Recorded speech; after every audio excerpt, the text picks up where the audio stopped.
Welcome to Gavigami, where I review relatively new books I found at my local library. Today, The Ancients by John Larison, published in 2024. The book opens on a cold, bleak beach, where two young siblings have been waiting all night in their shelter for their parents to return, after they suddenly rushed out together the previous evening. By morning, there's no sign of them, and the children are arguing over who will row the canoe across the bay to their older sister's hut. They are the only people remaining in their village, after everyone else left some time ago in search of greener pastures over the treacherous mountains. Lyrit, their older sister, leaps into action upon hearing of her parents' disappearance, assuming they've been killed. She leads Marin and Kushim on a long journey in an attempt to find the rest of their village. They traverse the mountains where the spirits of their ancestors, the titular ancients, dwell. With a little guidance from one of the spirits, they are able to pass more or less intact. Around here, the book jumps perspective, which it does more and more frequently. This allows Larison to unfurl the larger world in small pieces, ultimately weaving them together into a complex, cohesive patchwork. He constructs a world rich with myths that dramatically differ from group to group, and he deftly spins out each group's history and trajectory based on those myths. Throughout the sections focused on Lyrit, Marin, and Kushim, we see the two oldest embracing roles their parents had filled. Lyrit, 18, naturally becomes the decision-maker and assumes the role of provider, taking charge of hunting and finding shelter.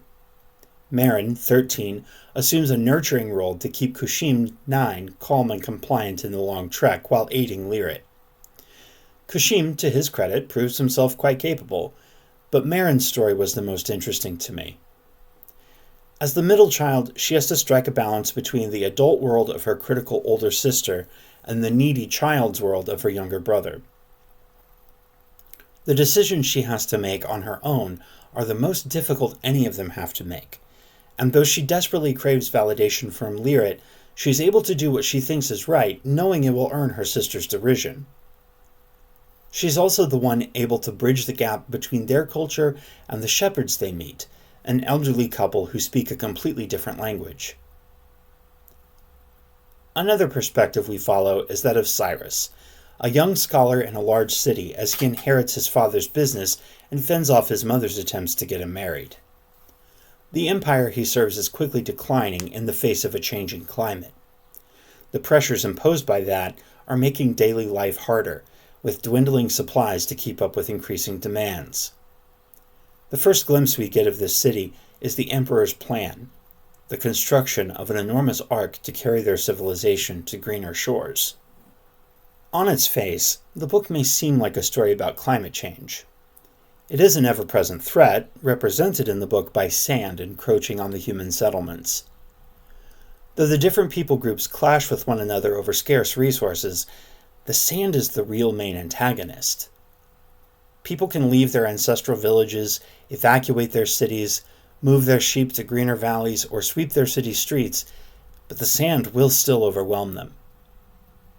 Despite it all, capitalism forces humans to carry on as normal, exponential growth and all, until it is too late. When I first picked up the book, I was under the impression that it was a post-apocalyptic novel, and it is, but the apocalypse is so far in the past that no one remembers the events at all. The disparate myths from each people group give us clues as to what may have happened, as well as physical traces left behind that they do not understand. So what this really is a story about stories.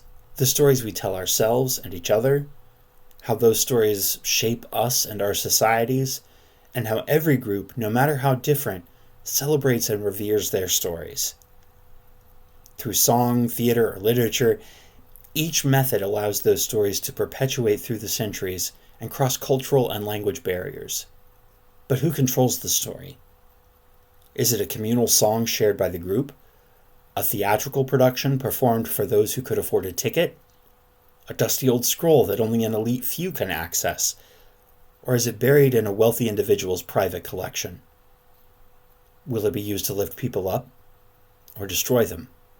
And what happens if the story we've based our culture upon turns out not to be true? I really enjoyed this book. the way all the pieces of the world fell into place, how each of the characters developed and felt like fully realized people. If you're interested in reading this book, I've included a list of sensitive topics in the description below, so look for it at your local public library. Public libraries are one way that our society preserves and perpetuates our stories.